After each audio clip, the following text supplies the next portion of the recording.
Thank you doctor Sreehari.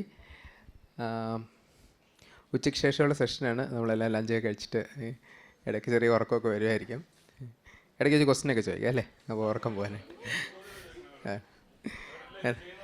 അതെ അതെ, newborn screening നമ്മളെല്ലാവരും ചെയ്യുന്ന സാധനമാണ്. അപ്പം ന്യൂബോൺ സ്ക്രീനിങ്ങിന് ശേഷം എന്ത് സംഭവിക്കുന്നു എന്നുള്ളതാണ് നമ്മൾ കൂടുതലും ഡിസ്കസ് ചെയ്യാൻ പോകുന്നത്. ബേസിക്കലി ഇത് നമ്മളൊരു 1960 നമ്മുടെ വെസ്റ്റിൽ തുടങ്ങിയ ഒരു പ്ലാനാണ് ന്യൂബോൺ സ്ക്രീനിങ് എന്ന് പറയുന്നത്. 1960 ആദ്യം ഫിനൈൽ കീറ്റോണ്യൂറിയ എന്ന് പറഞ്ഞിട്ട് ഒരു ഡിസീസിന് വേണ്ടിയിട്ടാണ് ഇറ്റ് വാസ് സ്റ്റാർട്ടഡ്.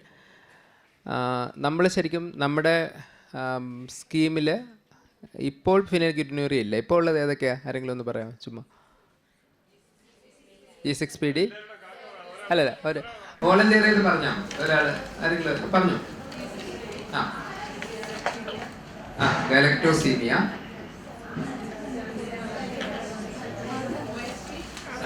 ഞാൻ പറയാം. അതായത് 17 OHP എന്ന് പറയുന്നത് ആ ടെസ്റ്റിന്റെ പേരാണ്. നമ്മൾ അളക്കുന്ന അല്ലെങ്കിൽ നമ്മൾ മെഷർ ചെയ്യുന്ന ആ മെറ്റബോളൈറ്റിന്റെ പേരാണ് 17 OHP. പക്ഷെ നമ്മൾ ഏതിനു വേണ്ടിയിട്ടാണ് ചെയ്യുന്നതെന്ന് ചോദിച്ചാൽ congenital adrenal hyperplasia, congenital adrenal hyperplasia, okay, hypothyroids. അതാണ് ആദ്യം പറയേണ്ടത്, കാരണം ഏറ്റവും ഇമ്പോർട്ടൻ്റ് ആയിട്ടുള്ള അതാണ്. അപ്പോൾ നമ്മൾ ന്യൂബോൺ സ്ക്രീനിങ്ങിനെ കുറിച്ച് പറയുമ്പോൾ നമുക്ക് അറ്റ് ബർത്ത് ഒരു ഡിസീസ് കണ്ടുപിടിച്ചാൽ ഏറ്റവും കൂടുതൽ മാറ്റം ഉണ്ടാക്കാൻ പറ്റുന്ന രണ്ട് കാര്യങ്ങൾ. ഒന്ന് ഹിയറിംഗ് ആണ്. ആദ്യത്തേത് ഹിയറിംഗ് ആണ്. അപ്പോൾ നമ്മൾ കാരണം അതാണ് ഇതിനേക്കാളും കോമണും, കൺജനിറ്റൽ ഹൈപ്പോതൈറോയിഡ്സിനെക്കാളും കോമൺ ഹിയറിംഗ് ആണ്. അപ്പോൾ നമ്മൾ ഏതെങ്കിലും ഒറ്റ സ്ക്രീനിങ് നമ്മൾ ചെയ്യണം എന്ന് തീരുമാനിച്ചാൽ നമ്മൾ ആദ്യം ചെയ്യേണ്ടത് ന്യൂബോൺ ഹിയറിംഗ്. അപ്പോൾ ഹിയറിംഗ് 100% കുഞ്ഞുങ്ങൾക്ക് നമ്മൾ ചെയ്തിരിക്കണം. ഇനി അടുത്തത് ഏതെന്ന് ചോദിച്ചാൽ ദാറ്റ് ഈസ് കൺജനിറ്റൽ ഹൈപ്പോതൈറോയിഡിസം. കാരണം അതും ഈ പറഞ്ഞ പോലെ ഏർലി ആയിട്ട് ഐഡൻറ്റിഫൈ ചെയ്യുകയും നമ്മൾ ട്രീറ്റ് ചെയ്യുകയും ചെയ്താൽ നമുക്ക് ഒരു 100% റിസൾട്ട് കിട്ടുന്ന ഒരു കണ്ടീഷനാണ്.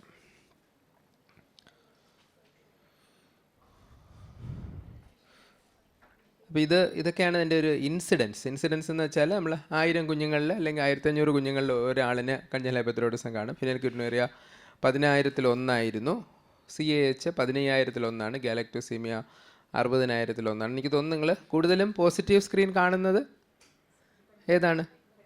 ഹൈപ്പോതൈറോയിഡിസം തന്നെയാണ്. പിന്നെ ചിലതൊക്കെ CAH കാണുന്നുണ്ടായിരിക്കാം, പക്ഷേ പലതും CAH നമ്മൾ പിന്നീട് ചെയ്യുമ്പോൾ നോർമലായിട്ടാണ് നമുക്ക് വരാറുള്ളത്.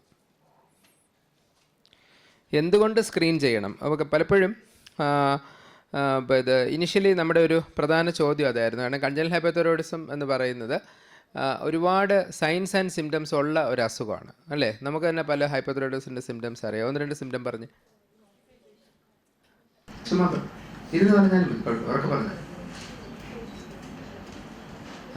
ഹൈപ്പോതൈറോയിഡിസത്തിൻ്റെ symptoms growth retardation, very good, growth retardation.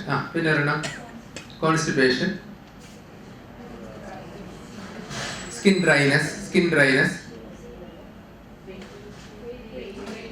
Weight gain.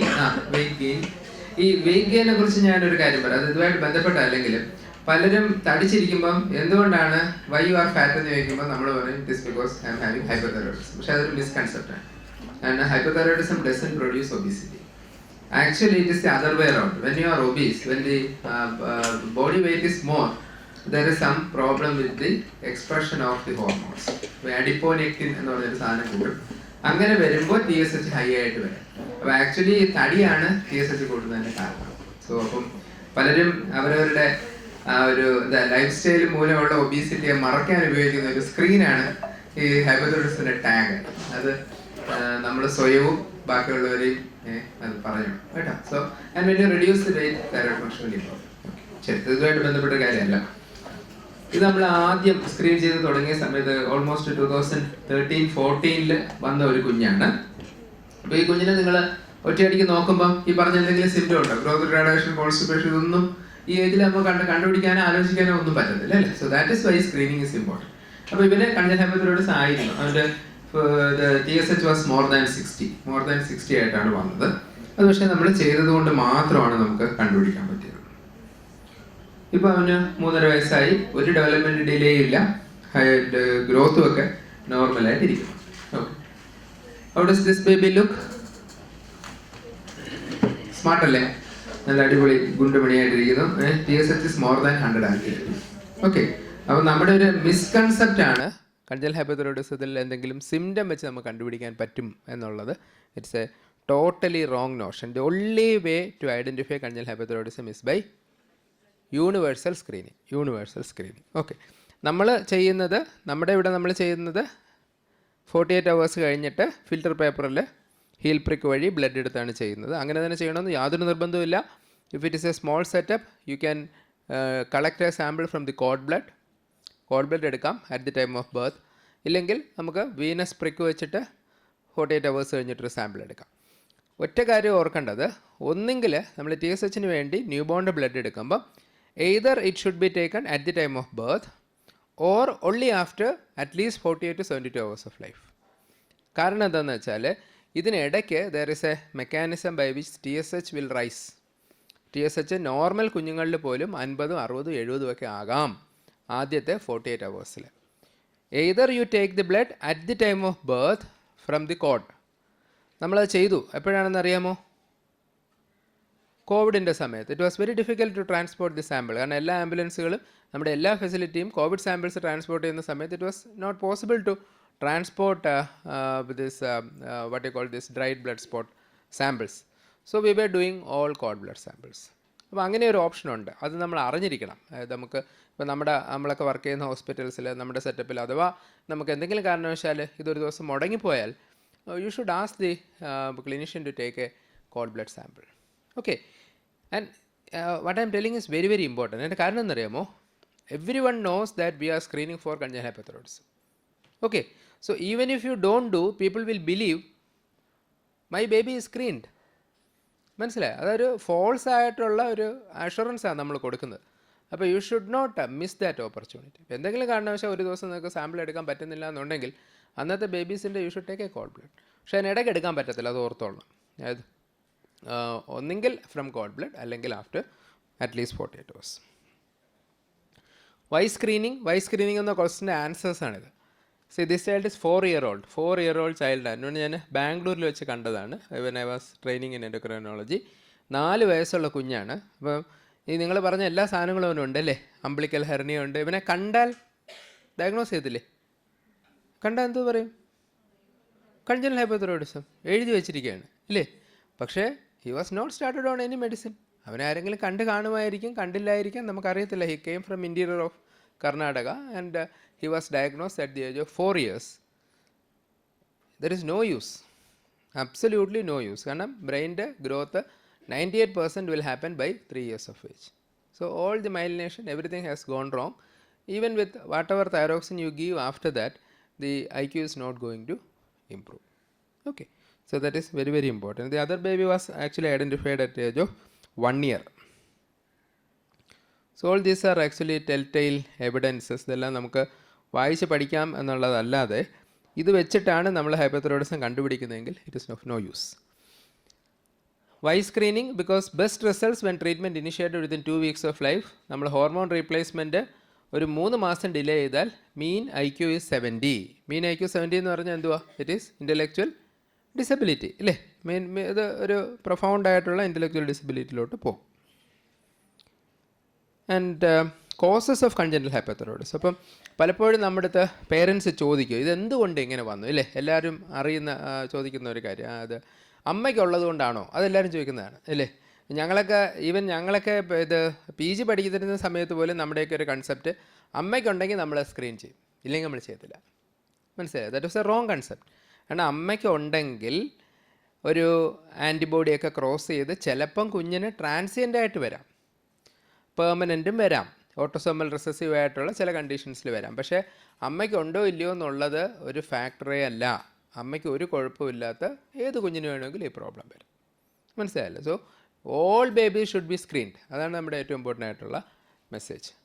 അപ്പോൾ അതിനകത്ത് ഒരു കാരണം തൈറോയിഡ് ഡിസ്ജെനിസിസ് ആണ്. തൈറോയിഡ് ഡിസ്ജെനിസിസ് എന്ന് പറയുന്നത് the formation of the gland is abnormal. അതിനകത്ത് ഗ്ലാൻഡ് മേ ബി ആബ്സെൻറ്റ്. അതിനാണ് നമ്മൾ ജെനിസിസ് എന്ന് പറയും. Genesis, gland is absent. 1/2 of the gland is not there. So it is called a hemiaplasia or hemiagenesis of the gland.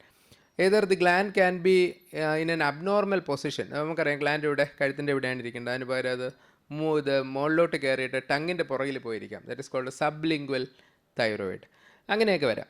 അപ്പോൾ ഒരു ectopic position, ഒരു different position. അപ്പോൾ it can be either an agenesis or a hemiagenesis or an ectopic. ഇതിനെ മൂന്നിനെയും കൂടെ ചേർത്ത് പറയുന്ന പേരാണ് dysgenesis, thyroid dysgenesis. Dyshormonogenesis means the gland is there, ഒരു മടിയനാണ്. അതായത് all of us are familiar with people who come to the office and do no work അല്ലേ. അപ്പോൾ അതുപോലെയാണ് ഗ്ലാൻഡ് നമ്മൾ നോക്കിയാൽ നല്ല സുന്ദരനായിട്ട് അവിടെ ഇരിക്കും, സ്കാനൊക്കെ എടുത്ത് നോക്കിയാൽ അവിടെ ഉണ്ട്, പക്ഷേ it is not producing enough of thyroid hormones. Okay, there is some enzyme defect. അതിനാണ് ഡിസ്ഹോർമണോജെനിസിസ്. ഓർക്കാൻ എളുപ്പമാണ്. ഡിസ്ജെനിസിസ് എന്ന് പറഞ്ഞാൽ ഗ്ലാൻഡിൻ്റെ ഫോർമേഷനിലെ കുഴപ്പം, ഡിസ്ഹോർമണോജെനിസിസ് എന്ന് പറഞ്ഞാൽ ഹോർമോൺസ് ഉണ്ടാകുന്നില്ല. That is it.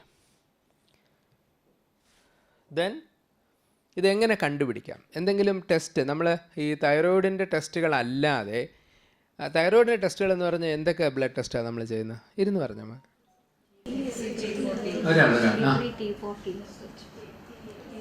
TSH, T4, T3. അപ്പോൾ എപ്പോഴും തൈറോയിഡ് പ്രൊഫൈൽ എന്ന് നമ്മൾ പറയുമ്പോൾ we usually do T3, T4, TSH. And lab നമ്മൾ തൈറോയിഡ് എന്ന് പറഞ്ഞാൽ ഉടനെ അവർ അപ്പോൾ എങ്ങനെ ചെയ്യും? Actually it is not very useful.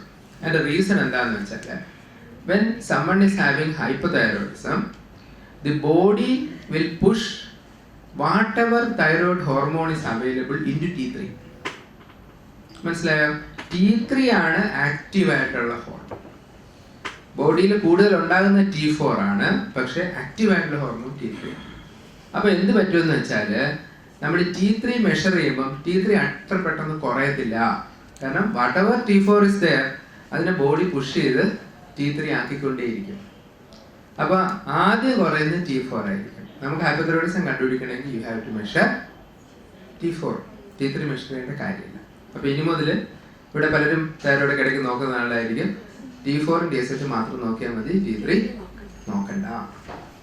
തിരിച്ച് ഹൈപ്പർ തൈറോയിഡിസം ആണെങ്കിൽ ഏത് നോക്കണം? T3 നോക്കണം. കാരണം ആദ്യം കൂടുന്നത് T3 ആയിരിക്കും.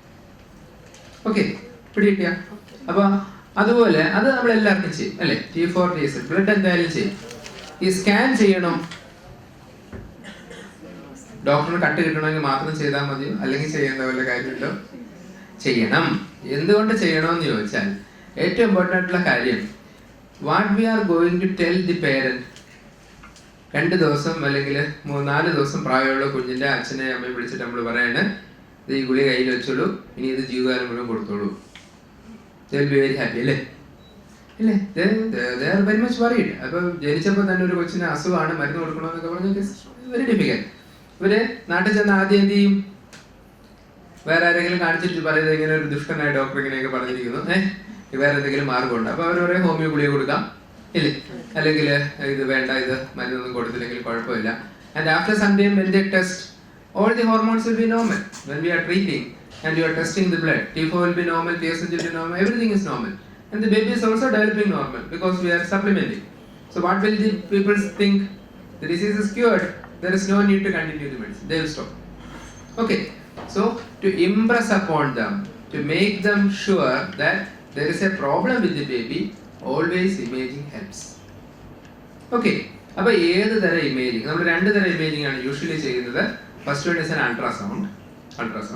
അപ്പോൾ ഈ പർട്ടിക്കുലർ ബേബി, ഞാൻ ഈ കാണിച്ച ബേബിയുടെ അൾട്രാസൗണ്ട് നമ്മൾ ചെയ്തു. അൾട്രാസൗണ്ടിന്റെ റിസൾട്ടാണ് ഈ സൈഡിൽ എഴുതിയിരിക്കുന്നത്. Thyroid gland seen in the normal position, lobes are ill defined, appear small. അപ്പോൾ ഇത് കണ്ടാൽ നമുക്ക് തോന്നും ഗ്ലാൻഡ് ഒക്കെ അവിടെ ഇരിപ്പുണ്ട്, ശരി വലിപ്പം കുറവുള്ള ഒരു ഗ്ലാൻഡ്. ഓക്കെ, ആ കാണുന്നതാണ് അവരുടെ ടെക്നീഷ്യൻ സ്കാൻ. അത് എന്താണെന്ന് ഞാൻ പറഞ്ഞുതരാം. വേറൊരു തരം സ്കാനാണ് ടെക്നീഷ്യൻ സ്കാൻ. അതിനകത്ത് ഈ നമ്മളെല്ലാം പഠിച്ചിട്ടുണ്ട്, thyroid gland is usually butterfly shape. അതിനകത്ത് ബട്ടർഫ്ലൈ ഒന്നും കാണുന്നില്ല, ഒരു വട്ടം മാത്രമേ ഉള്ളൂ, ഒരു ബട്ടൺ പോലൊരു സാധനം ഇരിക്കുന്നു അല്ലേ. And actually the position is also different. It is actually lingual thyroid. മനസ്സിലായോ? അപ്പോൾ അൾട്രാസൗണ്ട് റിപ്പോർട്ടും ഈ ടെക്നീഷ്യൻ സ്കാൻ റിപ്പോർട്ടും രണ്ടാണ്. മനസ്സിലായോ?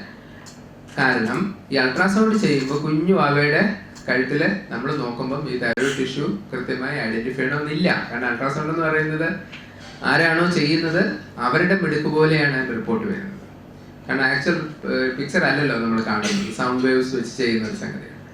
അതേസമയം the other scan which is A nuclear scan is actually like taking A picture. നമ്മളൊരു ഡൈ ഇഞ്ചെക്ട് ചെയ്തിട്ട് ഫോട്ടോ എടുക്കുകയാണ് ചെയ്യുന്നത്.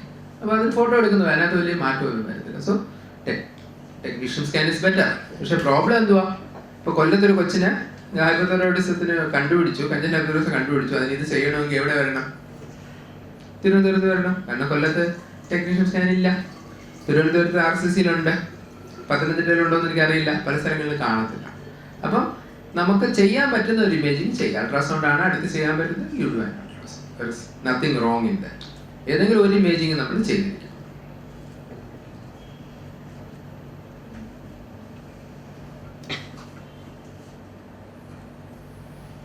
ഓക്കെ, ഇതാണ്. അപ്പൊ ഏതാണ് നല്ലത്, ഹീൽ പ്രിക്ക് ആണോ കോൾഡ് ബ്ലഡ് ആണോ എന്ന് ചോദിച്ചാൽ, കോൾഡ് ബ്ലഡിന്റെ ഗുണം എല്ലാ ബേബീസിനും ചെയ്യാം. ഹീൽ പ്രിക്ക് ചില ബേബീസ് എങ്കിലും മിസ് ചെയ്യും, പല പല കാരണങ്ങൾ കൊണ്ട്. ചിലപ്പം ന്യൂബോൺ ICU-ലായിരിക്കും കുഞ്ഞ്, നമ്മളവിടെ പോയി ചെയ്യാൻ ചിലപ്പം വിട്ടുപോകും, ഡിസ്ചാർജ് ആകുമ്പോൾ ചിലപ്പോൾ ചെയ്യാൻ വിട്ടുപോകും, ചിലപ്പോൾ ആദ്യ ദിവസം തന്നെ കുഞ്ഞ് ഡിസ്ചാർജ് ആയി പോകും. അങ്ങനെയൊക്കെയുള്ള പ്രശ്നങ്ങൾ. ചിലപ്പോൾ ഒരു ദിവസം നമ്മൾ സാമ്പിൾ എടുക്കാൻ ഒരു കുഞ്ഞിനെ നമുക്ക് വിട്ടുപോകാം, അല്ലേ, ഓൾ ദിവസം. പക്ഷേ കോൾഡ് ബ്ലഡ് ആകുമ്പോൾ എന്തായാലും എല്ലാ കുഞ്ഞുങ്ങളുടെയും കോഡ് കട്ട് ചെയ്യാതിരിക്കാൻ പറ്റത്തില്ല. കട്ട് ചെയ്യുമ്പം ഇത് ബ്ലഡ് കളക്ട് ചെയ്യും പല ആവശ്യങ്ങൾക്ക്. അതിൻ്റെ കൂടെ ഒരു സാമ്പിൾ കൂടെ എടുത്താൽ യു വിൽ ഗെറ്റ് ഇറ്റ്. ഏറ്റവും വലിയ കോൾഡ് ബ്ലഡിന്റെ ഡിസഡ്വാൻറ്റേജ് എന്ന് പറഞ്ഞാൽ can't screen for other diseases. Called ബ്ലഡിൽ നമുക്ക് കഞ്ചൻ ഹൈപ്പോതൈറോയിഡിസം മാത്രമേ നോക്കാൻ പറ്റത്തുള്ളൂ. CAH, ഫിനൈൽകെറ്റോണൂറിയ, ഗാലക്ടോസിമ എല്ലാം നോക്കണമെങ്കിൽ 1-2 ദിവസം കഴിഞ്ഞിട്ട് മാത്രമേ ബ്ലഡിൽ അതിന്റെ മെറ്റബോളിക്സ് അടിഞ്ഞു കൂടത്തുള്ളൂ. അതുകൊണ്ടാണ് ബാക്കിയൊക്കെ ചെയ്യണമെങ്കിൽ നമ്മൾ ഹീൽ പ്രിക്ക് ചെയ്യണം. ഇത് നമ്മൾ ഇതിന്റെ ഒരു ഗൈഡ് ലൈൻ ഉണ്ടാക്കിയിട്ടുള്ളതാണ്, വെരി ഇമ്പോർട്ടൻറ്റ്. ഓക്കെ, ഇത് ഓർത്തിരിക്കണം. അതായത് all babies who are having some problems actually they need a second screen. നമ്മുടെ പ്രോഗ്രാമിന്റെ പാർട്ടായിട്ട് നമ്മൾ ചെയ്യുന്നില്ല, പക്ഷെ യു ഷുഡ് മേക്ക് ഷുവർ നമ്മൾ പ്രോഗ്രാമിന്റെ പാർട്ടായിട്ട് ചെയ്തില്ലെങ്കിൽ പോലും അവരുടെ ഒരു വീനസ് TSH പിന്നീട് ചെയ്യുന്നത് നല്ലതാണ്. ഏതൊക്കെ ബേബീസ് ആണ്? പ്രീടൈം ബേബീസ്, IUGR ബേബീസ്, സിക്ക് നിയോനേറ്റ്സ്. സിക്ക് നിയോനേറ്റ്സ് എന്ന് പറഞ്ഞാൽ ICU-ൽ കിടന്നിട്ട് പോകുന്ന babies, twins, multiple birth, down syndrome and first sample taken after transfusion. ഈ കുഞ്ഞുങ്ങൾക്ക് ഒരു 2 ആഴ്ച കഴിഞ്ഞ് ഒരിക്കൽ കൂടി ചെയ്യാം. കാരണം ആദ്യം ചെയ്തത് ചിലപ്പോൾ നെഗറ്റീവ് ആണെങ്കിലും ഈ കുഞ്ഞിന് ചിലപ്പോൾ കഞ്ചൻ ഹൈപ്പോതൈറോയിഡിസം ഉണ്ടാക്കാം. So this group of children should have a second screen.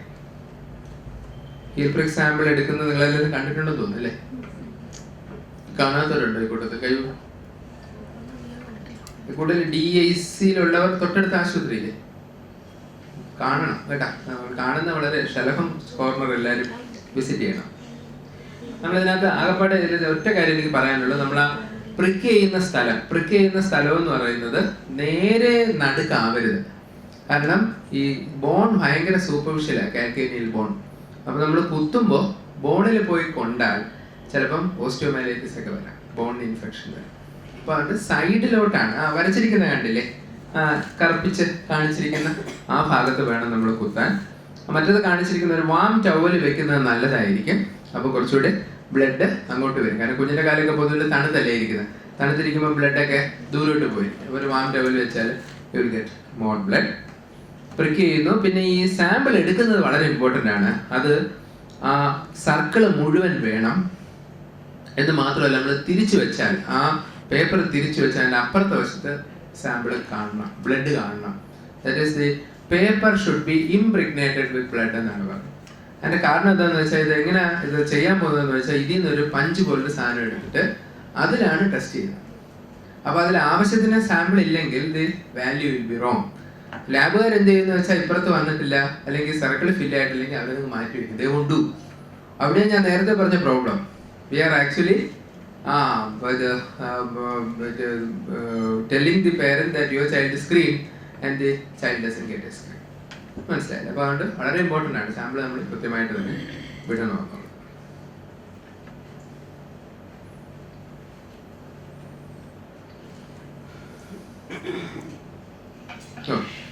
ഇതെങ്ങനെയാണ് ഇതിൻ്റെ ഒരു ഇന്റർപ്രിട്ടേഷൻ എന്നുള്ളതാണ് അവിടെ ഞാൻ എഴുതി വെച്ചിരിക്കുന്നത്. ഇത് നമ്മുടെ ഒരു ഇന്ത്യൻ ഗൈഡ് ലൈൻ ആണ്.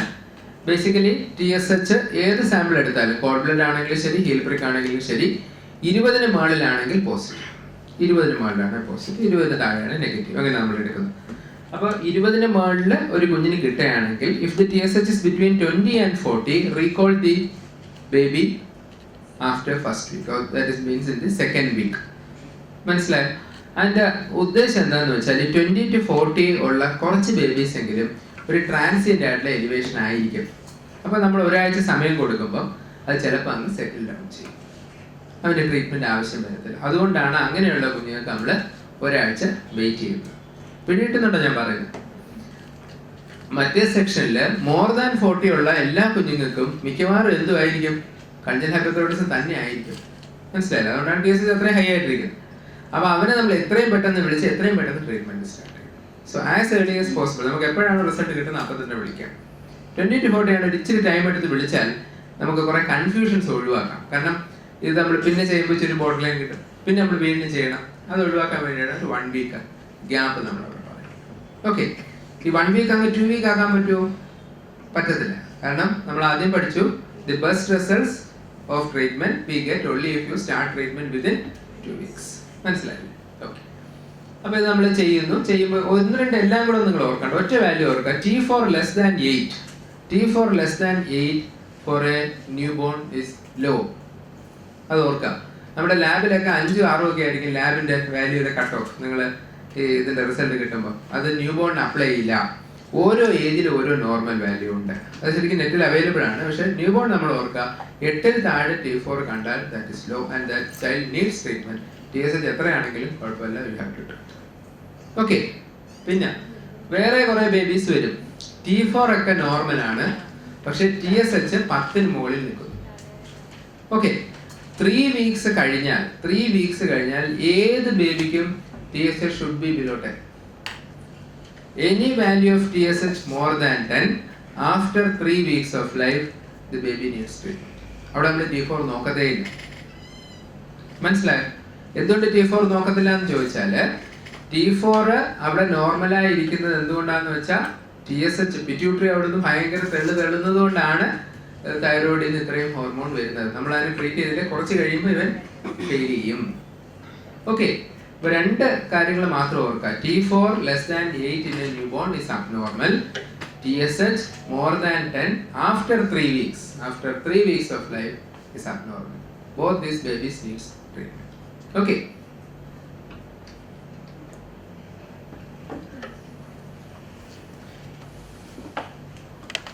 ബോർഡർ ലൈൻ വരെയാണെങ്കിൽ ഇപ്പോൾ ഒരു ഞാൻ പറഞ്ഞതുപോലെ ഓക്കെ ശരി. പിന്നെ നിങ്ങളുടെ പ്രധാന ഇത് നിങ്ങൾ ഫോളോ അപ്പിൽ വർക്ക് ചെയ്യുന്ന ആളുകളായതുകൊണ്ട് ഈ ഒരു സ്ലൈഡ് നിങ്ങൾക്ക് വളരെ വളരെ ഇമ്പോർട്ടൻ്റ് ആണ്. അതായത് നമ്മൾ തൈറോക്സിൻ കൊടുക്കുന്നത് എപ്പോഴാണ് കൊടുക്കേണ്ടത്? മോർണിംഗ്. അത് നമ്മളൊരു കൺവെൻഷനലായിട്ട് മോർണിംഗ് അങ്ങ് കൊടുക്കുന്നതേ ഉള്ളൂ. കാരണം തൈറോക്സിൻ അത്ര വലിയ ഡയറൽ വേരിയേഷൻ ഒന്നും ഉള്ള സാധനമല്ല. പക്ഷേ എല്ലാ ദിവസവും കൊടുക്കുന്ന ഒരു മരുന്ന് എപ്പോഴും ഒരേ സമയത്ത് കൊടുക്കുന്നതാണ് നല്ലത്. കണ്ടില്ലെങ്കിൽ നമ്മൾ മറന്നു. ആക്ച്വലി വാട്ട് വി അഡ്വൈസസ് നമ്മുടെ ക്ലിനിക്കിൽ നമ്മൾ പറഞ്ഞു കൊടുക്കുന്നത്, അമ്മയോട് പറയും കുഞ്ഞുവാവ അമ്മ പല്ല് തേച്ചിട്ട് കുഞ്ഞുവാവയ്ക്ക് മരുന്ന് കൊടുക്കാം. അതൊരു ഡെയിലി റിച്വലാണ്. നമ്മൾ പ്രത്യേകിച്ച് മലയാളികൾ എല്ലാവരും രാവിലെ പല്ല് തേക്കും എന്നാണ് നമ്മൾ വിചാരിക്കുന്നത്. അപ്പോൾ പല്ല് തേച്ചാൽ ഉടനെ നമ്മൾ മരുന്ന് കൊടുക്കണം. അപ്പോൾ പല്ല് തേപ്പുമായി ബന്ധപ്പെടുത്തുമ്പോഴത്തേക്ക് മറന്നു പോകത്തില്ല, ഇല്ലെങ്കിൽ മറന്നു പോകാനുള്ള ചാൻസ് ഉണ്ട്. എന്നിട്ട് പറയും കൊച്ചു പല്ല് തേച്ച് തുടങ്ങുമ്പോൾ കൊച്ചു പല്ല് തേച്ച അവിടെ മരുന്ന്. സിമ്പിൾ. അപ്പോൾ ഒരു ഡെയിലി റിച്വലായിട്ട് അതിനെ ബന്ധപ്പെടുത്തിയില്ല എന്നുണ്ടെങ്കിൽ ഇത് നടക്കത്തില്ല. കാരണം നമുക്കെല്ലാം അറിയാമല്ലോ അല്ലെ, ആന്റിബയോട്ടിക് ഒക്കെ കഴിക്കാൻ തുടങ്ങിയാൽ എന്താ സാധാരണ സംഭവിക്കുക അല്ലേ? 5 ദിവസമൊന്നും ഒരിക്കലും എത്താറില്ല, ഒരു 3 ദിവസമൊക്കെ എത്തിയാലായി അല്ലേ? അതുകൊണ്ട് എന്നിട്ടാണ് നമ്മൾ ഈ ജീവിതകാലം മുഴുവൻ മരുന്ന് കൊടുക്കാത്ത ആളുകളെ കുറ്റം പറയുന്നത്. അപ്പോൾ അതുകൊണ്ട് എപ്പോഴും നമ്മൾ ഓർത്തോണം, ഇറ്റ് ഇസ് വെരി ഡിഫിക്കൽട്ട്. എല്ലാ ദിവസവും മരുന്ന് കഴിക്കുക എന്ന് പറയുന്നത് ഭയങ്കര ഡിഫിക്കൽട്ടാണ്. കുഞ്ഞുങ്ങൾ കൊടുക്കുന്നതാണെങ്കിലും ഡിഫിക്കൽട്ടാണ്. അപ്പോൾ നമ്മൾ we have to help them. Okay, പിന്നെ ഈ ചില ഡിഫിക്കൽട്ട് മദേഴ്സ് ഒക്കെ വരും. പറഞ്ഞ പോലെ നമ്മൾ നോക്കുമ്പോൾ ഇവർ മരുന്ന് കൊടുക്കുന്നില്ല. അപ്പോൾ അങ്ങനെയുള്ള കംപ്ലൈൻസ് ഒക്കെ കൂട്ടാൻ വേണ്ടിയിട്ട് കുറേ കാര്യങ്ങൾ നമുക്ക് ചെയ്യാം. ഒന്ന്, നമ്മൾ ഒരു ബോട്ടിൽ എടുക്കാം. ഈ തൈറോയിഡ് ബോട്ടിലുകൾ റെഡി ഇഷ്ടം പോലെ ഒരു ബോട്ടിൽ 7 ഇട്ട് വെക്കുക. മനസ്സിലായോ? മൺഡേ ഇട്ട് വെച്ചു, അടുത്ത സൺഡേ ആകുമ്പോൾ തീരുന്നു നോക്കുക. അങ്ങനെ ചില ചെക്കുകൾ നമുക്ക് യൂസ് ചെയ്യാം. പിന്നെ ഹോസ്പിറ്റലിൽ നിങ്ങൾ ഡ്രഗ് കൊടുക്കുമ്പോൾ ഏറ്റവും കൂടുതൽ സൂക്ഷിക്കേണ്ട ഒരു സംഗതി, ചില ഫാർമസിസ്റ്റുകളെങ്കിലും കുപ്പി കൊടുക്കൂല. അവരതിന് പകരം ഇതിനകത്ത് ഇട്ട് കൊടുക്കും. എന്താണ്? കവറിൽ ഇട്ട് കൊടുക്കും, പൊതിഞ്ഞു കൊടുക്കും. ചെയ്യാൻ പാടുണ്ടോ? You should never do that. കാരണം thyroxine is a light sensitive and heat sensitive drug. അതുകൊണ്ടാണ് അതിന്റെ ആംബർ കളർ ബോട്ടിൽ വരുന്നത്. ഓക്കെ, ഒരു കാരണവശാലും ആ കുപ്പി പൊട്ടിക്കാൻ പാടില്ല. ഒരു കുപ്പിയോട് കൂടി തന്നെ പേഷ്യന്റ് കൊടുക്കണം. അത് നമ്മുടെ ഉത്തരവാദിത്തമാണ്. Those who are following up those babies with congenital hyperthyroidism. ഫാർമസിസ്റ്റുകൾ എന്ത് ചെയ്യുന്നു എന്നുള്ളത് നമ്മൾ അതേ നോ ദാറ്റ്. പക്ഷേ ഓവർ ദി ടൈം അതെല്ലാം അവർ മറന്നു പോകുന്നതാണ്. മനസ്സിലായില്ലേ? Then crushed tablet mix with breast milk. നമ്മൾ 6 മാസം വരെയും ബ്രസ്റ്റ് മിൽക്ക് തന്നെയാണ് കൊടുക്കുന്നത്. കാരണം എക്സ്ക്ലൂസീവ് ബ്രസ്റ്റ് ഫീഡിംഗ് പോളിസി നമുക്ക് ഉള്ളതുകൊണ്ട് നമ്മളൊരു കാരണവശാലും അവർക്ക് മറ്റ് ഇതിനകത്ത് കൊടുക്കാൻ പാടില്ല. Okay. Then do not give iron calcium soya along with thyroxine. അപ്പോൾ അയണും കാൽസ്യം കൊടുക്കുന്ന പിള്ളേർക്ക് അത് എന്ത് ചെയ്യും? ഒന്നെങ്കിൽ ആഫ്റ്റർ 1 hour അല്ലെങ്കിൽ വൈകുന്നേരം രാത്രി അങ്ങനെ നമുക്ക് കൊടുക്കാം. ഒരുമിച്ച് കൊടുക്കൂടാ, കാരണം അബ്സോർപ്ഷൻ അഫക്റ്റ് ചെയ്യും. പിന്നെ എപ്പോഴൊക്കെ ചെയ്യണം? നമ്മൾ മരുന്ന് തുടങ്ങുമ്പോൾ ഒരു 2 ആഴ്ച കഴിഞ്ഞ് നോക്കണം T4 നോർമൽ ആയോ എന്ന് നോക്കണം. കാരണം T4 നോർമൽ ആകുക എന്നുള്ളതാണ് നമുക്ക് ഇമ്പോർട്ടൻറ്റ്. T4 ആണ് ബ്രെയിനിന്റെ ഫംഗ്ഷനെയൊക്കെ ഹെൽപ്പ് ചെയ്യുന്നത്. രണ്ടാമത്തെ സംഗതി പിന്നീട് എപ്പം നോക്കണം? പിന്നീട് നോക്കുന്നത് കുഞ്ഞുവാവുകൾക്ക് 6 മാസം വരെ 2 മാസത്തിലൊരിക്കൽ നോക്കണം. ഒരു 3 വയസ്സ് വരെ 3 മാസത്തിലൊരിക്കൽ നോക്കണം. ഓക്കെ. ആദ്യത്തെ 6 മാസം 2 മാസം ഇടവിട്ട്, പിന്നീട് 6 മാസം മുതൽ 3 വയസ്സ് വരെയുള്ള സമയത്ത് 3 മാസം ഇടവിട്ട്. അതെന്തുകൊണ്ടാണ്? ആ സമയത്താണ് ബ്രെയിൻ ഗ്രോത്ത് മാക്സിമം. അപ്പൊ നമുക്ക് T4 നോർമലാക്കി നിർത്തണം.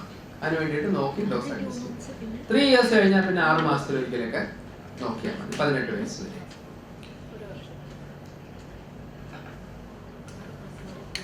നമ്മുടെ ഉദ്ദേശം എന്ന് പറഞ്ഞാൽ you should maintain the T4 in upper half of normal range, maintain TSH in normal range, growth chart ഉണ്ടായിരിക്കണം, ഡെവലപ്മെന്റ് ഓരോ തവണ അസസ് ചെയ്യണം, ഹെഡ് സർക്കംഫറൻസ് നോക്കണം, ഹിയറിംഗ് നോക്കണം. ഇതാണ് ഞാൻ പറഞ്ഞത്. ഓരോ സമയത്തുമുള്ള നമ്മുടെ റെഫറൻസ് ചാർട്ടുകളുണ്ട്. All these are available in net. അപ്പൊ ഇങ്ങനെയുള്ള സാധനങ്ങൾ നോക്കി വേണം നമ്മൾ ഡോസ് അഡ്ജസ്റ്റ് ചെയ്യാൻ. അല്ലാതെ ലാബ് വാല്യൂ നോക്കി അഡ്ജസ്റ്റ് ചെയ്യുകയാണെന്നുണ്ടെങ്കിൽ ദാറ്റ് വിൽ ബി റോങ്. കാരണം എപ്പോഴും ഒരു അഡൽട്ടിന്റെ വാല്യൂ ആയിരിക്കും അവർ നോർമൽ വാല്യൂ ആയിട്ട് കൊടുക്കുന്നത്. What is the prognosis of congenital hypothyroidism? It is excellent. അതുകൊണ്ടാണ് നമ്മൾ ഇതിനകത്ത് ഇത്രയും സമയം ചെലവഴിക്കുക, ഇത്രയും പൈസ സ്പെൻഡ് ചെയ്യുകയൊക്കെ ചെയ്യുന്നത്. അപ്പോൾ ഈ കുഞ്ഞ് നമ്മുടെ തന്നെ ഒരു ഫോളോ അപ്പിലുള്ള കുട്ടിയാണ്. ഇവൾ അവളുടെ ക്ലാസ്സിൽ ഫസ്റ്റ് ആണ്, മാത്സിന് 100ൽ 100 വാങ്ങിക്കുന്ന കുട്ടിയാണ്. അവരുടെ ഗ്രോത്ത് നോക്കിക്കേ, 97th സെന്റൈലിൽ കൂടിയാണ് പോകുന്നത്, ഏറ്റവും മുകളിൽ കൂടിയാണ് പോകുന്നത്. പക്ഷെ this child is actually having agenesis. ഇവന് തൈറോയിഡ് ഗ്ലാൻഡേ ഇല്ല. ഈ കാണുന്ന നീലയെല്ലാം സലൈവറി ഗ്ലാൻഡുകളാണ്. മനസ്സിലായി? നെക്കിലൊന്നുമില്ല. ആ തലയും നെക്ക് കാണാമല്ലോ നിങ്ങൾക്ക്, അല്ലേ? നെക്കിലൊന്നുമില്ല. ഇതാണ്. So that is very very important. Okay. ഇത് നമ്മുടെ ഒരു സ്റ്റാറ്റിസ്റ്റിക്സ് ആണ്. 18 വരെ ഉള്ളതേ ഉള്ളൂ, ശേഷമുള്ള എഴുതിട്ടില്ല. So we were getting so many cases. 230 children എന്ന് പറഞ്ഞാൽ അതെല്ലാം ഭയങ്കരമാണ്. ഇല്ലെങ്കിൽ ഇവരെല്ലാം ഞാൻ നേരത്തെ ആദ്യം കാണിച്ച കുഞ്ഞുങ്ങളെ പോലെ ഇരിക്കുന്ന കുഞ്ഞുങ്ങളായി പോയത്. അതാണ് അതിന്റെ ഇമ്പോർട്ടൻസ്.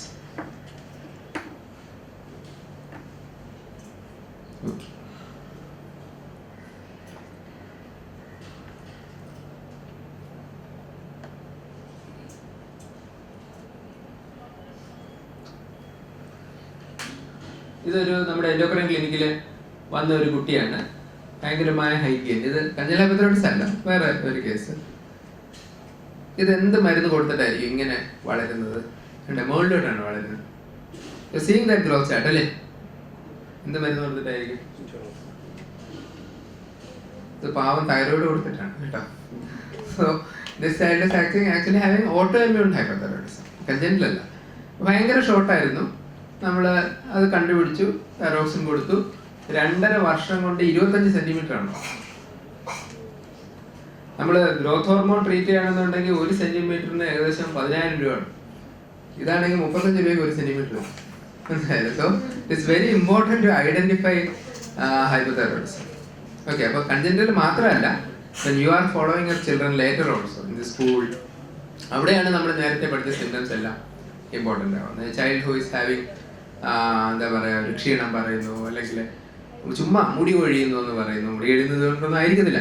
പക്ഷെ വേറെ you suspect thyroid disease, you do a screen. ഒന്നും സംഭവിക്കുന്നില്ല. TSH T4 ചെയ്തു എന്ന് പറഞ്ഞിട്ട് ഈ നിയോനറ്റൽ പീരീഡ് കഴിഞ്ഞാൽ TSH മാത്രം ചെയ്യരുത് കേട്ടോ. നിയോനറ്റൽ പീരീഡിന്റെ സ്ക്രീനിന് മാത്രമേ TSH മാത്രം ചെയ്യുന്ന പരിപാടിയുള്ളൂ. അത് കഴിഞ്ഞ് എപ്പോൾ ഒരു ബേബിയിൽ നമ്മൾ ഹൈപ്പോതൈറോയിഡിസം സസ്പെക്ട് ചെയ്താലും we should do both T4 and TSH. അതെന്തുകൊണ്ടാന്ന് വെച്ചാൽ there is something called central hypothyroidism. അതിനകത്ത് TSH കൂടത്തില്ല, T4 കുറേയൊക്കെ മാത്രമേ ഉള്ളൂ. അപ്പോൾ T4 നോക്കിയില്ലേ നമ്മൾ അറിയത്തില്ല. ഓക്കെ, ശരി. അപ്പോൾ അത് അവിടെ തീർന്നു. കൺജനൽ ഹൈപ്പർപ്ലേസിയെ കുറിച്ച് ഒരു വാക്ക് പറയാം. അതായത് നിങ്ങൾ കണ്ടിട്ടുണ്ടോ കൺജനൽ ഹൈപ്പർപ്ലേസിയെ കണ്ടിട്ടുള്ള എത്ര വേണ്ടി പോസിറ്റീവ് സ്ക്രീൻ ആർക്കെങ്കിലും വന്നിട്ടുണ്ടോ? ഇല്ല, ഫോളോ അപ്പിലുള്ളവരാരും ഇല്ല അല്ലേ? ഓക്കെ, ശരി.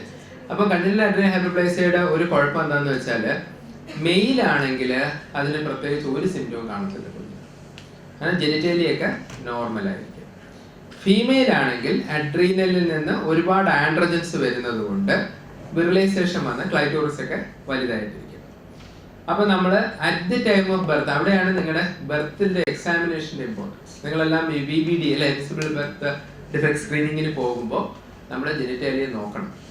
കാരണം പലപ്പോഴും ഈ കുഞ്ഞുങ്ങൾ എന്ത് പറ്റുമെന്ന് വെച്ചാൽ, ഫീമെയിൽ ബേബിയാണ്, അവർക്ക് ഫാലസ് വലുതായിരിക്കും, ക്ലൈറ്റോറിസ് വലുതായിരിക്കും. അപ്പം എന്നിട്ട് ഈ ലേബിയ രണ്ടും കൂടെ ചേർന്നിട്ട് സ്ക്രോട്ടം പോലെ ഇരിക്കും. Okay, so most of the time even the paediatrician may diagnose it as a case of undescended testis. Male ആണ്, പക്ഷേ ടെസ്റ്റിസ് ഇല്ല എന്ന് വിചാരിച്ച് വീട്ടിൽ വിടും. കുറച്ച് കഴിയുമ്പോൾ, ഒരാഴ്ച കഴിയുമ്പോൾ ഒന്നുകിൽ വീട്ടിൽ വെച്ച് ഷോക്കിൽ പോയി ഡെത്ത് ആകും, ഇല്ലെങ്കിൽ മോശം അവസ്ഥയിൽ ആശുപത്രിയിൽ. So examination at birth is very important. അവിടുത്തെ ക്ലൂ എന്താണെന്ന് വെച്ചാൽ, നമ്മളൊരു സാധാരണ കേസ് ഓഫ് അൺഡിസെൻഡഡ് ടെസ്റ്റിസ് ആണെങ്കിൽ ഓപ്പണിംഗ് മിയാറ്റസ്, യൂറിനറി ഓപ്പണിംഗ് എന്ന് പറയുന്നത് ടിപ്പ് ഓഫ് പെനിസിലായിരിക്കും. അത് താഴോട്ടാണെങ്കിൽ, അതായത് ഹൈപ്പോസ്പാഡിയാസിസ് ഉണ്ടെങ്കിൽ അതിൻ്റെ അർത്ഥം അത് വെറും അൺഡിസെൻഡഡ് ടെസ്റ്റിസ് അല്ല, it something else. You have to evaluate. Okay, അപ്പോൾ ഇനി മുതൽ അൺഡിസെൻഡഡ് ടെസ്റ്റിസ് എന്ന് നമ്മൾ വിചാരിക്കുമ്പോൾ ആദ്യം നമ്മൾ നോക്കണേ ഓപ്പണിംഗ് എവിടെയാണ് നോക്കണം. ഓപ്പണിംഗ് ടിപ്പിലല്ലെങ്കിൽ there is some problem. Okay, ഇത് ഒരു 4 വയസ്സുകാരനാണ്. അതിൻ്റെ അടുത്ത് നിർത്തിയിരിക്കുന്നത് വേറൊരു 4 വയസ്സുകാരൻ, ഒരു കറുത്ത 4 വയസ്സുകാരൻ, ഒരു വെളുത്ത 4 വയസ്സുകാരൻ. So both these are actually reared as boys. Actually വലിയ കറുത്ത 4 വയസ്സുകാരൻ it's actually a female, it's actually a girl.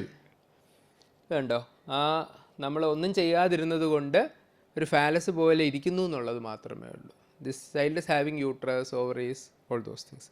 And it was very difficult. ഈ പ്രായത്തിൽ പിന്നെ നമ്മൾ സെക്സൊക്കെ ചേഞ്ച് ചെയ്യുക, അവനെ മെയിലായിട്ട് വളർത്തുമോ ഫീമെയിലായിട്ട് വളർത്തുമോ, it is very very difficult. Actually ഇത് വളരെ എളുപ്പത്തിൽ at the time of birth നമുക്ക് ഐഡൻറ്റിഫൈ ചെയ്തിരുന്നുവെങ്കിൽ we should have help them to have a proper sex of life. ഇവനെ ശരിക്കും ഫീമെയിലായിട്ട് വളർത്തിയാൽ മതിയായിരുന്നു, ട്രീറ്റ് ചെയ്തിരുന്നെങ്കിൽ it would have been good. ഇതിപ്പോൾ കണ്ടില്ല, നമ്മൾ ട്രീറ്റ് ചെയ്യാത്ത ഒരു CAH-നെയാണ് ഞാൻ ഈ കാണിച്ചത്. ഇനി ട്രീറ്റ് ചെയ്ത ഒരു CAH-നെ കാണൂ. ഇതാണ് അറ്റ് ബർത്ത്. ആഫ്റ്റർ ട്രീറ്റ്മെൻറ്റ് നോക്കൂ, ആ ഫാലസൊക്കെ അങ്ങ് കുഞ്ഞതായി. അതുണ്ട് ഇപ്പോഴും അവിടെ, നമ്മൾ സെപ്പറേറ്റ് ചെയ്ത് നോക്കിയാലേ കാണത്തുള്ളൂ. സോ ഈ only with tablet, only with medicines it can go to this extent. അതാണ് അതിൻ്റെ ഇമ്പോർട്ടൻസ്. ബാക്കി രണ്ട് ഞാൻ പറയുന്നില്ല, സമയം നമുക്ക് കിട്ടത്തില്ല. പിന്നെ എന്നോട് പറയാൻ പറഞ്ഞൊരു സാധനം എന്തുവായിരുന്നു, ഗ്രോത്ത് ഹോർമോൺ പറയണോ, ഗാലക്ടോസീമിയയും പിന്നെ എന്തുവായിരുന്നു, G6PD ഡെഫിഷ്യൻസി. ഓക്കെ, അപ്പോൾ അതിൽ ഗാലക്ടോസീമിയ ഈസ് മോർ ഇമ്പോർട്ടൻറ്റ്. കാരണം ഗാലക്ടോസീമിയ എന്ന് പറയുന്നത് നമുക്ക് ഒരു ആൾട്ടർനേറ്റ് ഡയറ്റ് കൊടുത്ത് ഹെൽപ്പ് ചെയ്യാൻ പറ്റുന്ന ഒരു കണ്ടീഷനാണ്. അപ്പോൾ ഗാലക്ടോസീമിയയിൽ എന്ത് പറ്റുമെന്ന് വെച്ചാൽ, പാലൊക്കെ കൊടുത്തു കഴിയുമ്പം the child will start having vomiting. പാല് ടോളറേറ്റ് ചെയ്യുന്നില്ല. And slowly the child will develop cataract. അപ്പോൾ നമ്മൾ ന്യൂ ബോണിനെ അല്ലെങ്കിൽ ചെറിയ കുഞ്ഞുങ്ങളെ നോക്കുമ്പോൾ കാട്രാക്ട് ഉള്ളപ്പോൾ നമ്മുടെ ഒരു ഡയഗ്നോസിസ് എപ്പോഴും ഇതാണ്, ഗാലക്ടോസീമിയാണ്. മനസ്സിലായല്ലേ? അതുപോലെ യൂറിനിൽ റെഡ്യൂസിങ് സബ്സ്റ്റൻസ് പോസിറ്റീവ് ആയിരിക്കും. ഇതൊക്കെയാണ് പിന്നീടുള്ളത്. അപ്പോൾ ഇത് നമ്മൾ ഏർലി ആയിട്ട് ഐഡൻറ്റിഫൈ ചെയ്താൽ നമുക്ക് ഈ കുഞ്ഞിന് പാല് കൊടുക്കാതിരിക്കാം. അപ്പോൾ ഈ ഡാമേജസ് എല്ലാം ഒഴിവാകും, കാട്രാക്ട് ഇല്ലാതിരിക്കും, ജോണ്ടിസ് പ്രിവെൻറ്റ് ചെയ്യാൻ പറ്റും, ബ്രെയിൻ ഡാമേജ് പ്രിവെൻറ്റ് ചെയ്യാൻ പറ്റും.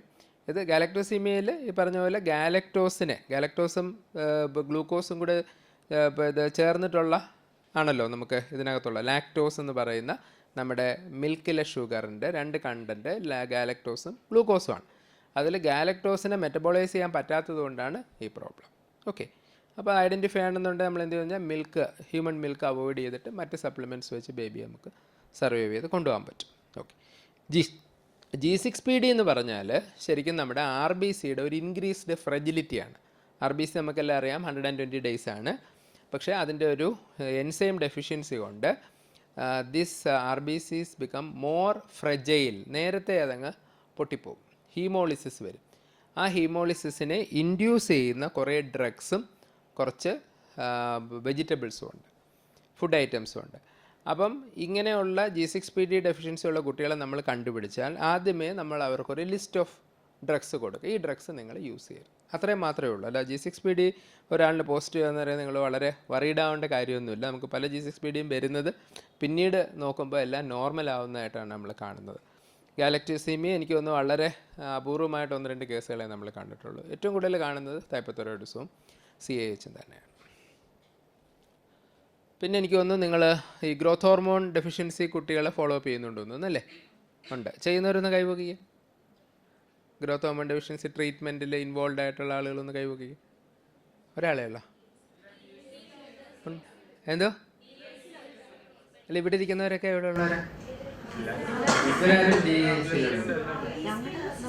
ആ ഓക്കെ ഓക്കെ ഓക്കെ ഓക്കെ. ഫീൽഡിൽ കാണാം ഇല്ലേ? അപ്പൊ കാണുന്നവർ കൈവക്കി. എനിക്ക് അറിയാൻ വേണ്ടിട്ട് എത്ര പേരുണ്ട് അതില്ലേ? ഗ്രോത്ത് ഹോർമോൺ ആരും 2 പേരുണ്ട്. ഉണ്ടോ ഇല്ലയോ? കൊടുക്കുന്നുണ്ട്. Okay okay. കുഴപ്പമില്ല. ഓക്കെ. അപ്പം അൾട്ടിമേറ്റ്ലി നമ്മള് ഈ നമ്മൾ പലതരം എന്താ പറയുക ഹെൽത്ത് ഇൻ്റർവെൻഷൻസ് നടത്തും. അതിനകത്ത് നമ്മൾ പ്രയോറിറ്റി വെച്ചിട്ടാണ് ഓരോന്നും ഡിസൈഡ് ചെയ്യുന്നത്. ഏറ്റവും ആദ്യത്തെ പ്രയോറിറ്റി എന്ന് പറഞ്ഞാൽ മോർട്ടാലിറ്റി കുറയ്ക്കുക. ഇപ്പോൾ നമ്മൾ നേരത്തെ പറഞ്ഞ നമ്മുടെ കൺജനറൽ ഹൈപ്പർപ്ലേസിയ, ഗാലക്ടോസീമിയ ഇതെല്ലാം ഇല്ലെങ്കിൽ മോർട്ടാലിറ്റി ഉണ്ടാക്കുന്ന disease. Hypothyroidism quality of living improve ചെയ്യുന്ന ഒരു കണ്ടീഷൻ. അത് മാത്രമല്ല ട്രീറ്റ് ചെയ്യാൻ ഭയങ്കര ഡിവാസ്റ്റേറ്റിംഗ് ആയിട്ടുള്ള കണ്ടീഷൻസിലോട്ട് പോകും. അതേസമയം ഗ്രോത്ത് ഹോർമോൺ ഡെഫിഷ്യൻസി എന്ന് പറയുന്നത് അത് നമ്മൾ ട്രീറ്റ് ചെയ്തില്ല എന്നുണ്ടെങ്കിൽ ചൈൽഡ് വിൽ ബി ഷോർട്ട്.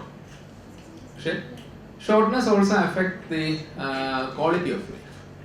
അപ്പോൾ നമുക്ക് ഈ RBSKയിൽ കുറേ ഡെഫിഷ്യൻസീസ് ഒക്കെ കവർ ചെയ്യാം എന്നുള്ളതിൻ്റെ അടിസ്ഥാനത്തിലാണ് കേരളത്തിൽ നമ്മൾ ഗ്രോത്ത് ഹോർമോൺ കൂടി പ്രപ്പോസ് ചെയ്തത്. നമ്മുടെ IMR ഒക്കെ വളരെ കുറവായതുകൊണ്ടാണ് ഗവൺമെൻറ് അത് അംഗീകരിച്ചത്. മറ്റു പല സ്റ്റേറ്റുകളിലും ഇല്ല.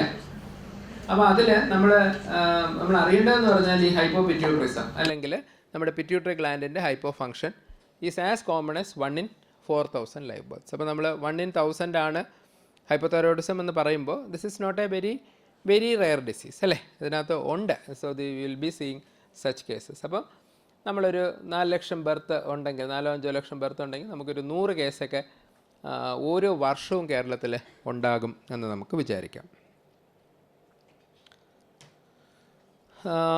ഇപ്പോൾ ഈ ഗവൺമെൻറ്റിൻ്റെ പ്രോഗ്രാം വരുന്നത് വരെ നമ്മുടെ രീതി ഇതായിരുന്നു. അതായത് you will identify your child is having growth hormone deficiency and then you just keep the child there and you don't treat.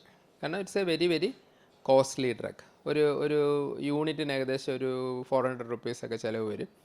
ഒരു 10 കിലോയ്ക്ക് ഒരു യൂണിറ്റ് ഏകദേശം വേണ്ടി വരും. അപ്പോൾ നമ്മളൊരു 30 കിലോയൊക്കെയുള്ള കുഞ്ഞാണെങ്കിൽ 3 യൂണിറ്റ് വേണമെങ്കിൽ ഒരു ദിവസം തന്നെ 1000 രൂപ, ഒരു മാസം 30,000 രൂപ അതെങ്ങനെ സ്പെൻഡ് ചെയ്യണം. 30,000 രൂപയൊന്നും പലരുടെയും എന്താ പറയുക മന്ത്ലി ഇൻകം പോലും അത്രയും കാണത്തില്ല. So it was a very unaffordable ആയിട്ടുള്ള ഒരു ട്രീറ്റ്മെൻ്റ് ആയിരുന്നു. But now with the government's help we have started treating.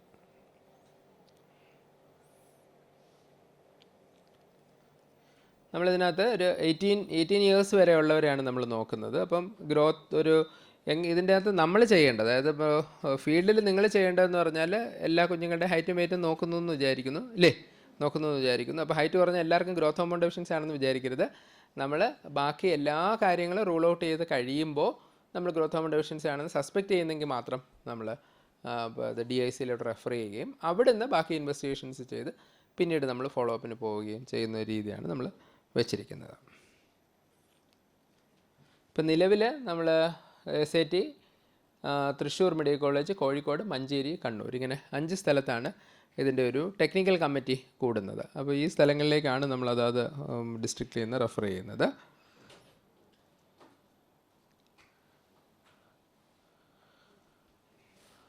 നമ്മൾ ആദ്യം ഇവരുടെ ഒരു ഗ്രോത്ത് നോക്കിയിട്ടാണ് കൊടുക്കുന്നത്. അതായത് നമ്മളെപ്പോഴും ഓർക്കേണ്ടത് ഈ ഗ്രോത്ത് ഹോർമോൺ ഡെഫിഷ്യൻസി എന്ന് പറയുന്നത് നമ്മൾ പെട്ടെന്ന് ഏതെങ്കിലും ഒരു ടെസ്റ്റ് വഴി കണ്ടുപിടിക്കാവുന്ന ഒരു ടെസ്റ്റ് അല്ല. ഇപ്പോൾ ഹൈപ്പോതൈറോയിഡിസം ഇസ് വെരി ഈസി.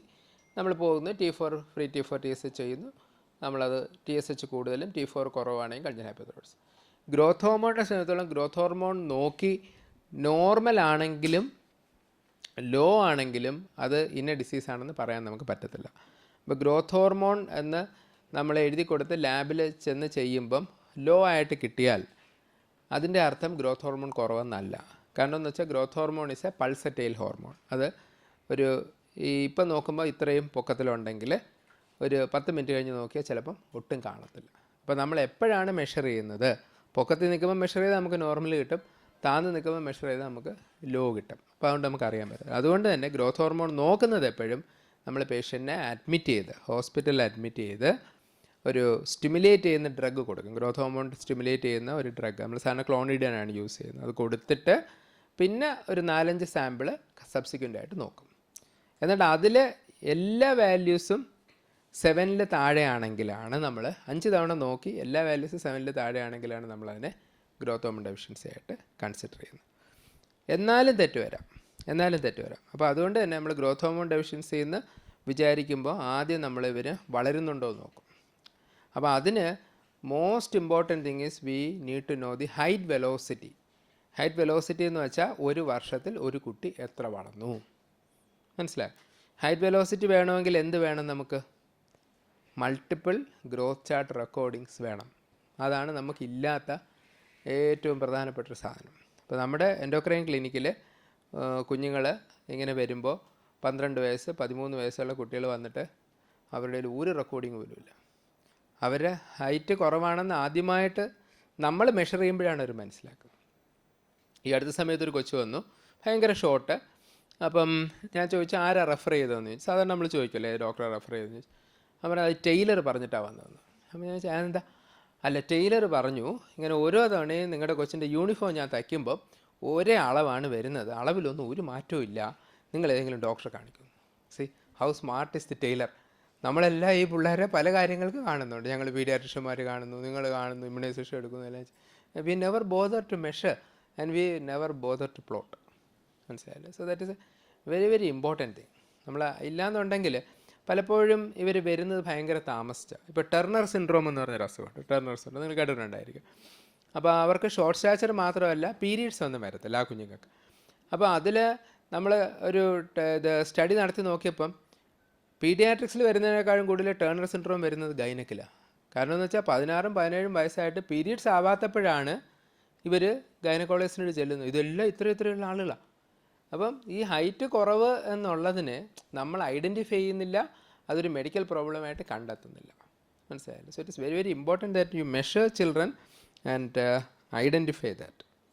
ഇത് എനിക്ക് തോന്നുന്നു ഇത്രയൊക്കെ മതിയെന്ന് തോന്നുന്നു അതിനകത്ത്. ഇതും കൂടെ കണ്ടോ? ഇത് നമ്മൾ ശരിക്കും ഇപ്പം ട്രീറ്റ് ചെയ്തുകൊണ്ടിരിക്കുന്ന ഞങ്ങളുടെ SIT-യിൽ നമ്മൾ ഈ സ്കീം വെച്ച് ട്രീറ്റ് ചെയ്തുകൊണ്ടിരിക്കുന്ന 24 കുട്ടികളുടെ ഹൈറ്റ് വെലോസിറ്റിയാണ്. നോക്കിക്കേ, 14 സെൻറ്റിമീറ്ററൊക്കെയാണ് വളർന്നിരിക്കുന്നത് ഒരു വർഷത്തിൽ.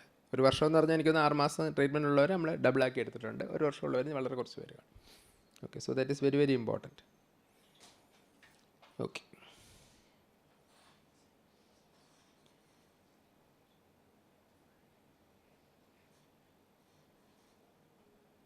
പിന്നെ എന്നോട് പറഞ്ഞത് ജനറൽ അസസ്മെൻറ്റ് പറയണമെന്നാണ്. അതിനകത്ത് നിങ്ങൾക്ക് എന്തെങ്കിലും ഇവർ ചെയ്യുന്നതല്ലേ, എന്തെങ്കിലും ചോദിക്കാനുണ്ടോ? സംശയങ്ങൾ ചോദിച്ചാൽ ഞാൻ പറഞ്ഞുതരാം. ജനറൽ അസസ്മെൻറ്റ് ഞാൻ എൻ്റെ ഒരു ഇത് എടുത്തിട്ടുണ്ടായിരുന്നു.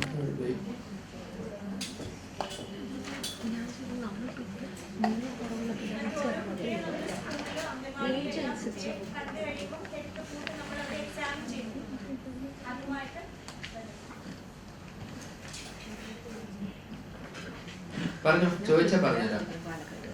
ഞാൻ നോക്കിയപ്പോൾ ഇത് നല്ല രസമുണ്ട്. ഞാൻ നമ്മുടെ PGസിനൊക്കെ ഇത് വെച്ച് പഠിപ്പിക്കാമെന്ന് വിചാരിച്ചു. കാരണം നമ്മൾ ഈ ഹെഡ് ഫോട്ട് പഠിക്കുമ്പോഴേ നമ്മൾ സാധാരണ ഈ ഇങ്ങനെ പറഞ്ഞു പോയല്ലേ ചെയ്തു. പക്ഷെ ഇതുപോലൊരു പടം ഉണ്ടെങ്കിൽ എന്ത് രസമാണ്. കാരണം കൃത്യമായിട്ട് അല്ലേ, ഇവിടെ ഡോക്ടേഴ്സ് ഉണ്ടല്ലോ കുറച്ച് പേര് അല്ലേ, നമ്മുടെയൊക്കെ ടെക്സ്റ്റ് ബുക്കിനെക്കാളും നല്ല രസമില്ലേ ഇത് കാണാൻ? ഭയങ്കര രസമുണ്ട് ശരിക്കും. എനിക്ക് ഭയങ്കര ഇഷ്ടപ്പെട്ടു. ഞാൻ ഇദ്ദേഹത്തെ അയച്ചു തന്നപ്പോഴാണ് ഞാൻ ഈ സാധനം ആദ്യമായിട്ട് കാണുന്നത്, കണ്ടിട്ടില്ലായിരുന്നു. അപ്പം നോക്കുമ്പോൾ ശരിക്കും എന്താ നോക്കണ്ടെന്നുള്ളത് കൃത്യമായിട്ട് നമുക്ക് പഠിപ്പിക്കാൻ ഭയങ്കര രസമുണ്ട്. എന്തോ ഏറ്റവും മുകളിൽ കാണുന്ന സാധനം എന്ത്? വിടാം സർക്കംഫറൻസ്. മറ്റെന്തുവാ? ഹൈറ്റ് എടുക്കുക അല്ലേ? ഞങ്ങൾ ഡോക്ടർമാർ ഭയങ്കര മടിയന്മാരാണ്, ഹൈറ്റ് എടുക്കത്തില്ല. എന്ന് വെച്ചാൽ ഈ ഇത് വെയിറ്റ് ആകുമ്പോഴത്തേക്ക് അവിടെ സാധനം വെച്ചിട്ടുണ്ട്, അവർ തന്നെ നോക്കിയിട്ട് പറയുകയോ എന്തെങ്കിലുമൊക്കെ ചെയ്യും. ഹൈറ്റ് ആകുമ്പോൾ നമ്മൾ എണീറ്റ് ചെന്ന് അടുത്ത് ചെന്ന് കൊച്ചിനെ പിടിച്ച് നിർത്തണം, തലയൊക്കെ നേരെ വെക്കണം, ഭയങ്കര മെനക്കേടാണ്. Very difficult. അപ്പോൾ അതുകൊണ്ട് നമ്മൾ ആ ഒരു പിന്നെ ശീലം നമ്മൾ റെഡിയാക്കി എടുക്കുക എന്നുള്ളതാണ് ഏറ്റവും ഇമ്പോർട്ടൻറ്റ്. നിങ്ങൾ ഇത് ചെയ്യാറില്ലേ? ചെയ്തിട്ടുള്ള ആരെങ്കിലും എന്തെങ്കിലും ഡിഫിക്കൽട്ടീസ് അല്ലെങ്കിൽ എന്തെങ്കിലും എക്സ്പീരിയൻസസ് ഒക്കെ പറയും?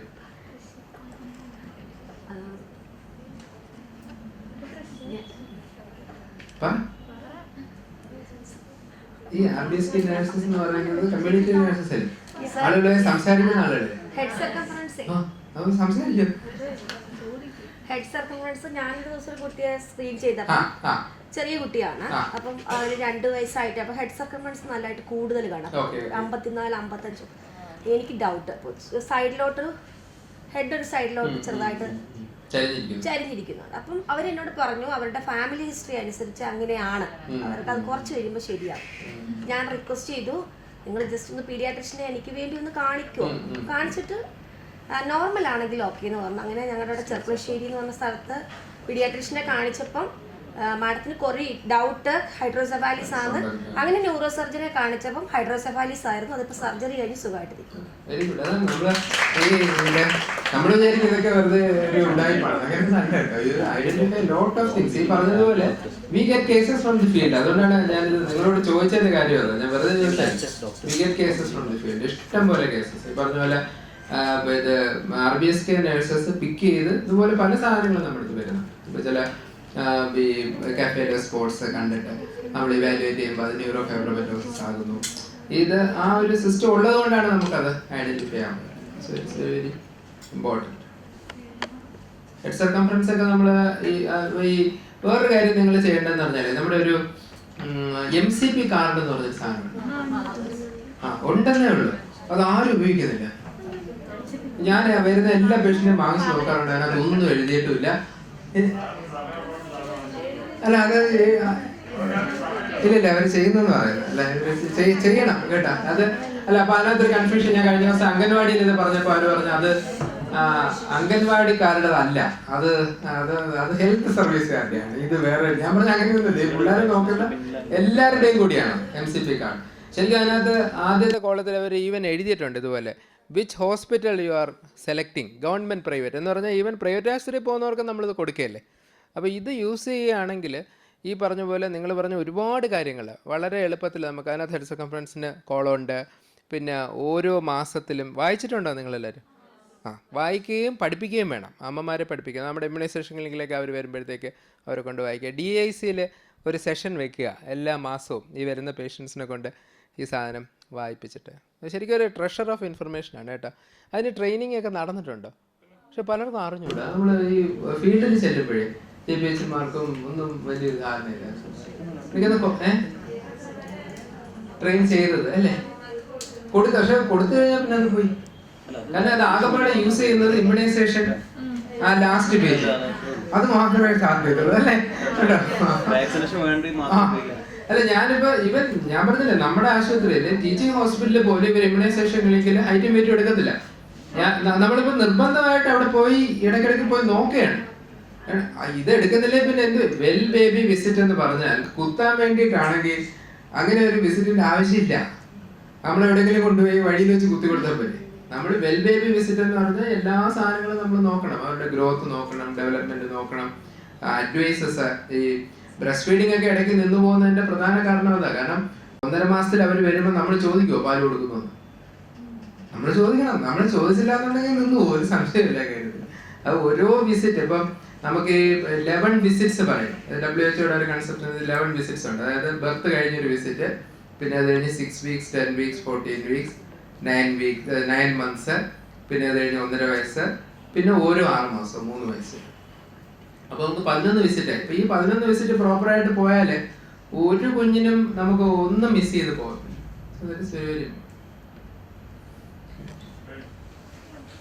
Thank you.